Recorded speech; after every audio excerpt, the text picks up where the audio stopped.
Welcome, everyone. Joe Tarnowski with ECRM and RangeMe, and I have with me today Joseph Trousdale, who is the co-owner, founder, and COO of PhoLicious, which enables consumers to make an authentic Vietnamese dish in just minutes. And this is one that would normally, if you made it from scratch, would take hours to make. So they are currently in Walmart, in Sam's Club, and on QVC, and will soon be listed with Sysco. I'm happy to say that ECRM and RangeMe have played a small role in helping connect them with these great retailers and food service companies. So today we're going to talk a little bit about the products, about the company itself, and we're going to explore some of the factors behind their success with these amazing retailers and food service operators. So Joseph, thank you so much for joining us. And to start off, give us a little overview of the company and the products. Yeah, Joseph, well, first, thanks for allowing me to be here, and thanks for being modest. RangeMe's actually played a larger role than just a small role in our success over the last year. It's been great. So yeah, I'm Joseph. I'm co-owner with my wife of PhoLicious. We're a family-owned business based here in Texas and made in Texas. My wife's family has been making pho at home for generations using their authentic Vietnamese recipe that's been passed down from mother to daughter. But how it all got started is my wife and her parents, which Mama Tu and Papa Lee is what we call them, they fled Vietnam on a small boat back in the 1980s when my wife was 4 years old. They were tricked into getting onto a boat saying, hey, give us all your money. We'll send you out here. Somebody will pick you up and take you to the United States, which was very common back then. So needless to say, nobody showed up. So they were left stranded on the ocean in this small boat where they were actually attacked by pirates. Then they were eventually, days later, saved by Malaysian fishermen and then brought to the United States after some time in the Philippines and things like that. So they started off rough to get here, and Mama Tu and Papa Lee sacrificed everything so that they could all live the American dream. So that's how they got here to begin with. And then I met my wife back in 2004, and their family traditions of the Vietnamese traditions quickly won me over, including pho. Her mom would make it all the time, and I'd be like, I'd never had it before. I'm this redneck from Missouri. Give me meat and potatoes and some fish, and I'm happy. Maybe a Twinkie or two, and then I'm like, what is this? And then my wife's just like, try it. I tried it, and it was amazing. I fell in love with it. And so it became part of our regular lives. And then fast forward to the pandemic, we were married with a couple kids. And when the pandemic hit, all the pho restaurants in the area were forced to shut down. It created a void for authentic pho that was easily available. Because normally, if you make it from scratch, it's 10 plus hours, which my wife and her parents can do, of course, because it's their family recipe. But with my wife being an ER nurse, I was a hotel general manager. We had very busy lifestyles, so we didn't have time to make it from scratch. So with the lack of instant, authentic options in our extremely busy lifestyles, we knew that we had to do something to solve the issue that the pandemic had created. So that's when my wife decided to team up with Mama Tu, and they created an authentic instant pho that people could actually enjoy at home. It took a lot of time, effort, some failures here and there on the process, but we finally got it right. And we did. It was the best word to describe it at the time was PhoLicious, and that's how we came up with the name. And it's available in 3 different flavors now: beef, chicken, and vegetarian. So that's sort of just our brief history and how we got started, the oopsie of the company that turned into PhoLicious. That's awesome. That's a really interesting story. You don't hear that too often. So for those people who aren't as familiar with pho, could you just give a little overview of what it is? Yeah, it's a very aromatic, flavorful soup. It's just a feel-good, soothe your soul type of soup. Like the American chicken noodle soup, the old commercials you have, the boy just air in the winter, and it's the same thing, but it's more aromatic, it's more flavorful, it's more bold. It's just the 5 main spices you've got, like star anise, cloves, cinnamon, coriander, fennel, that you use whole Mhm. in like a giant tea bag to make is part of the process of making this. And we included that into the instant version. So you get all of those explosion of flavors in this soup that's just very aromatic, very flavorful. Rice noodles versus, like ramen noodles would typically be the fried gluten type noodles. These are rice noodles that have been steamed and then dried. So they're a little bit lighter, but yet it's a very fulfilling soup. Mhm. How does one prepare your product? So our product so you get sort of the same idea as if you're making it from scratch. So you have your bowl, then you have your rice noodles, which it's a big portion of rice noodles. So, and we have these noodles. We were very picky when we came up with the noodles because most of the instant noodles that were out there were rice noodles in the microwave. They get very mushy and soggy, and that's not restaurant. So we took the restaurant noodles, but we had to have them made to where they could be instant. So we work with a specific company that makes them specifically for our bowls. So, and then to actually make the broth, because that's the magic of the pho, is that this is what I was talking about. I'm going to go ahead and open it and show you guys here. So this is normally for a pot of soup, a big pot of soup, you would have something very similar to the same size as this. You've got all of the whole spices in here. It's like a giant tea bag, a sachet of sorts. And this is enough for an entire pot. But an entire pot, you would cook 8 to 10 hours. So you can use something this big. Something for 5 minutes, you still need the same amount of spices to infuse all that flavor in a short amount of time in a small bowl, or a 40-ounce bowl. So you put the noodles in, you put the tea bag in, and then you have our proprietary cubes. We actually make these bouillon cubes ourselves. They're very proprietary. It's just like boiling the beef bones and getting the actual broth in a cube form. So you get the chicken, the beef, and the vegetarian. And so we make those, and that's sort of where our secret is between that and Mama Tu, my mother-in-law's family recipe right here of her extra spices that you put in that just tie everything together. So you just put all that in a bowl, you put it in the microwave for 5 minutes, and you're ready. So you can add your own stuff to it like you would with normal stuff if you want to spruce it up, like actual chicken, fresh vegetables or whatever, but it's great as a noodle soup just by itself. And that's easy. You just follow the ABCD instructions and you're good anywhere. That's awesome. That's awesome. Very convenient. I mean, it sounds very healthy too. Yeah, it's just like any soups, you've got to watch the sodium. It's lower than going to a restaurant, but pho in general is a high in sodium soup. But it doesn't taste salty. But the noodles, they're the steamed rice noodles. They're not fried. They're not the heavy, those egg gluten type noodles of other stuff, which, don't get me wrong, I love my gluten and it's got its place, but it's just a whole different thing if that's what you're looking for. Great. Who's your target consumer?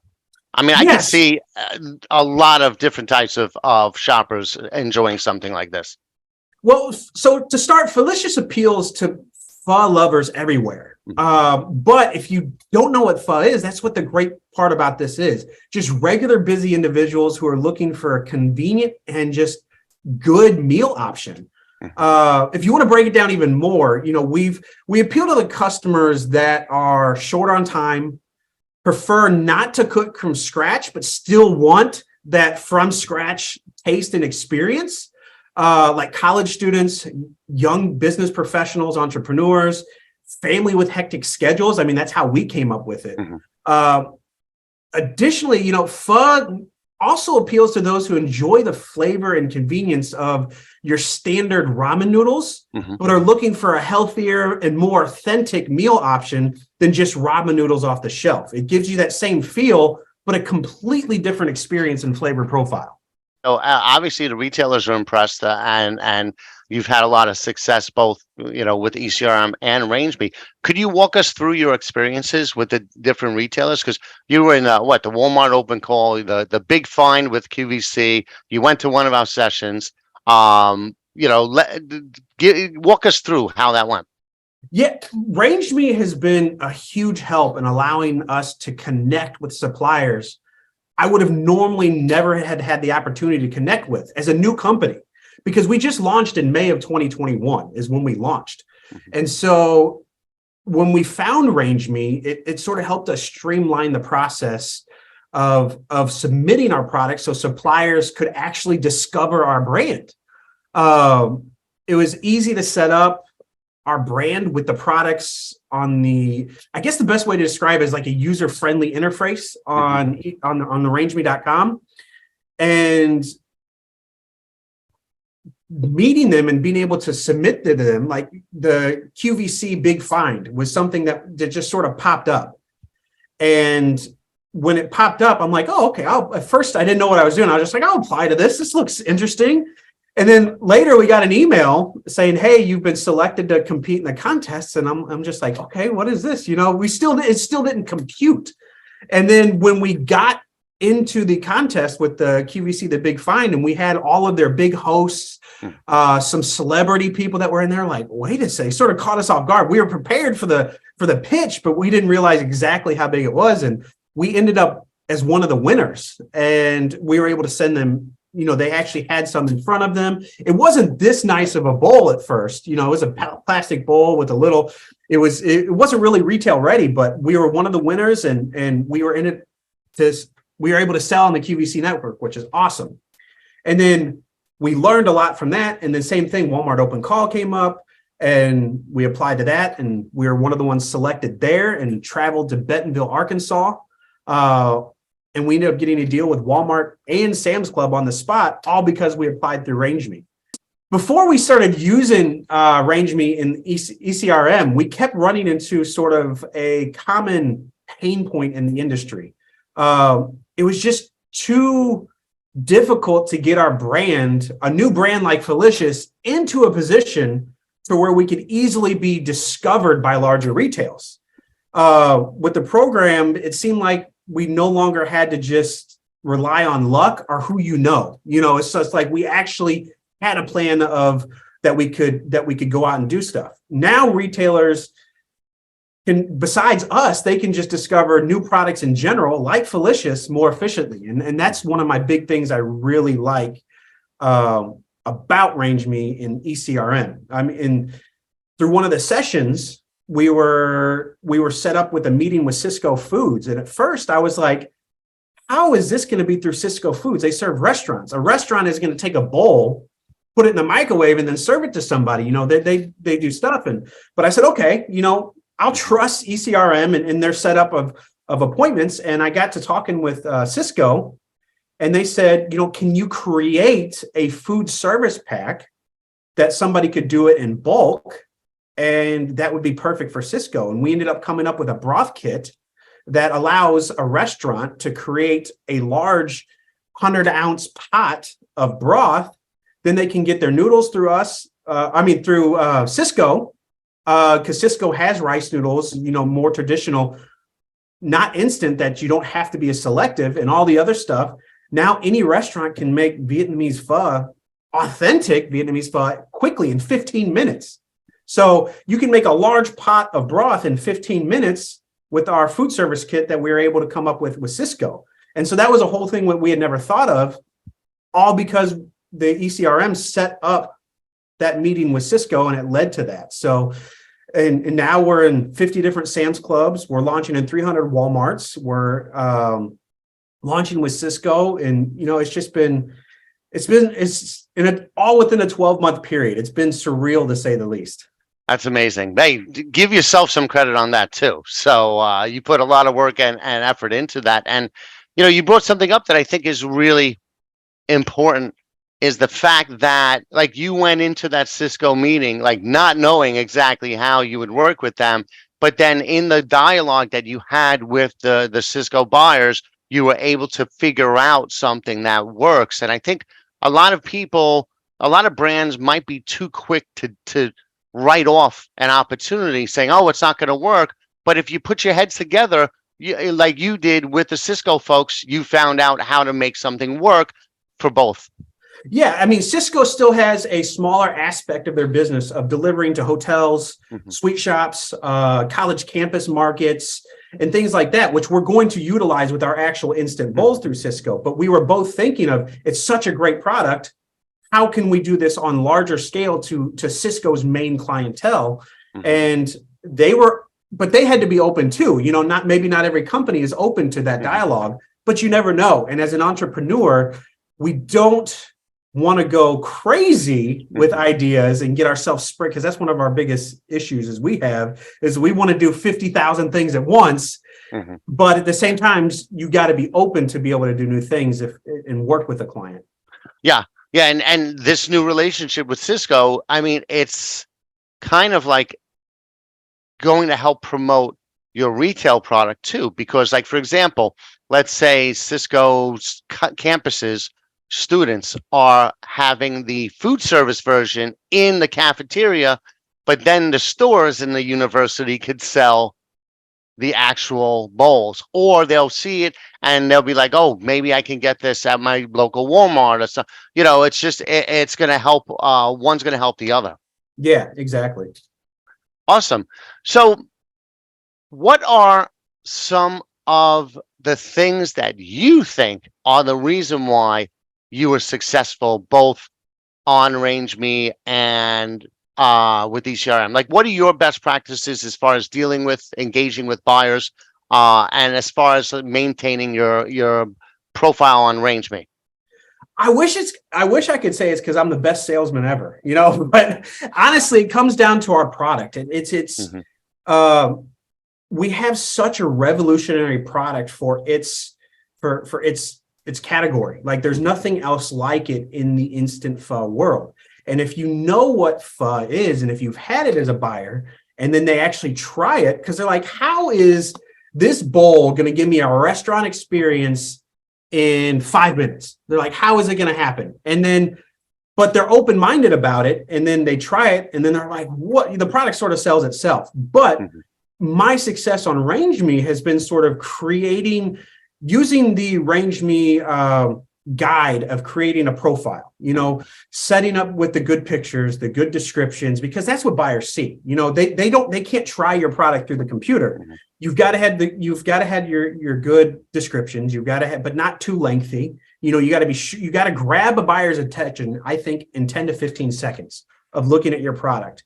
If you can't grab their attention right away, they're going to scroll to the next one, because they're still bombarded with tons of new products. But I think one of the biggest successes that I have been, which I didn't find at first, is the category review section on RangeMe. At first, I was just blindly submitting to companies, just like, look at all these companies I can submit to. Let's submit to everybody and see what I can get. And that was a mistake. That was a mistake at first on RangeMe, because I didn't realize that there's actually time frames that buyers are looking for certain categories. And so if you're submitting randomly into stuff, you could be submitting to a Walmart or a Publix or an H-E-B outside of that time frame, and they're not even going to look at it. And then you've wasted that submission. So the biggest help has been actually learning the category reviews and checking that on a regular basis. See what Publix is looking for, see what Walmart is looking for, and what time frame they're taking submissions for that product. So then you can actually submit to that, and then it comes through, and then it actually gets their attention because it's what they're looking for. So that's the half of the battle, is giving a buyer what they're looking for. And if you're already in that, then you can grab their attention easier. So I think that's the biggest tip that I could give somebody as a new person on RangeMe, is get your profile good, get everything the way it needs to be. Don't just throw it up. Take your time, get it right, get the pictures right, get the descriptions right, so it grabs their attention, and don't blindly submit. Plan it out, look at the category reviews, submit at the right times to the right buyers, and then check the other buyers that are out there. So there's some people that don't have category reviews that you can submit anytime. Then you can go crazy and submit to everybody and try, in your head, I'm going to explode. But it doesn't always work that way. And then you can do that. But that would be my biggest advice to even current people or new people coming into RangeMe. That's really, really good advice. What about, how did you prep for your ECRM meeting with Sysco? How did you prep? How did you do your pitch? How much time did you leave for discussion? Well, so the ECRM rep that I had, who emailed me about that, actually sort of gave me a little bit of a guideline of questions that you should have, that they could have, that you need to have ready. So I sort of over prepared. I put like a little PDF together that, like a pitch, like I'm actually going to pitch to somebody in person, because that was a virtual one. Now that ECRM is I'm excited to do the in-person ones again. But so I followed the guide that the ECRM gave me. And that was one of the first guides I had ever had to prepare for a pitch. So that's actually turned into one of my main, I've tweaked it since then, of course, but just use that guide, get the information that you have. I would say don't write long paragraphs under each question, just bullet points. You can write a long paragraph for yourself and try to memorize the points of that paragraph, and then condense that paragraph down into one line that's going to trigger all that information in your head. So you're not just sitting here, hi guys, well, this is what, buyers don't like that. They want to talk. They want to have a conversation. And as a salesperson, you need to have that connection. If you don't have a connection with the buyer, it doesn't matter how good your product is. They've already zoned out. They're scrolling on to the next one. So use the guides that they give you, prepare, and just speak from your heart. Great advice on both fronts. So you've had all these successes, right? And in such a short period of time, what are some of the challenges, or what's a challenge that you faced and that you've had to overcome since launching? So I would say some of the biggest ones, like I said sort of earlier, is keeping focus. As entrepreneurs, a lot of us tend to be ADD. We just do. It's just in our blood. We're always looking at 10 different things, and we're like, oh my God, this product is so good. What can I do to go with this product? And I can sell 3 things instead of just one. I think at first we came out with like a peanut sauce, which was actually really good, but it took our attention away from our main sellers. Is at first we had to focus on our main thing, and we had to rein ourselves in. And then I would say trying to grow too fast. Our product was great and people wanted it. And we were excited about it, especially me. My wife is more, she keeps me in line. That's why she's 51%, is because she can say, hey, I'm the boss. You need to slow down. Growing too fast, I think, was one of my biggest problems. A lot of people say, "What? How is that a problem?" Well, if you commit to more than what you can do, you can get yourself into big trouble real quick. But then at the same time, you don't want to undercommit, because that could stall your company. You got to keep up with demand, but you can't over demand. So, like for example, when we got the Walmart and Sam's Club deal, we're like, "Oh my God, this is awesome! This is going to happen fast." We were in a 1,700 square foot facility at the time, which was for us was big, because we were in the home kitchen at first doing local, and then we had to go online. We got a real kitchen and all that kind of stuff, real facility. But then with Walmart, we're like, how are we gonna supply Walmart and Sam's Club in this? You can't even fit 10 pallets in here, And so we ended up going to a 10,000 square foot facility in preparation for that. Well, then through Walmart, they had a restructure. They switched buyers. Sam's Club was always on point with their timeframes, but Walmart had some stuff. We got a new buyer, so that changed some things. So our Walmart launch was delayed by 6 months plus. And we're like, what do we do? We have this higher lease thing. Are we going to make it? Are we going to make it until that launch? Because we're still too new. We can't go out and get a huge business loan. We're a new company. A lot of people at this time frame have been in business for a while, so they could do that. We just launched. So we had to shift. We had to go back to sort of, okay, until this happens, I need to get our online direct to consumer going like crazy. And so we switched to sort of live social media engagement. We got on TikTok. And we were already on TikTok, but we used the live attribute on TikTok. And I got my full hairnet, beard net, gloves on. I'm back in the production room, just putting bowls together by hand, live, and engaging with our customers. And it sort of exploded. And luckily, our Amazon sales exploded with that. And so we were able to get by until that happened. So being able to think, I guess, think on your feet and solve issues that come up and not get discouraged. That was sort of the biggest problem that we had at first, and not get overwhelmed by roadblocks, because as entrepreneurs, we're always going to have roadblocks. It just happens. But you gotta have that jackhammer in your back pocket and just bust through those roadblocks whenever they come in and find a way to break through them and keep going. Yeah, that's great advice. Because for sure in this industry, you're going to have stuff like that happen. We all saw what happened. Well, you launched like mid-COVID, but when COVID first hit, everything stopped. All of the purchases of non-essential items stopped.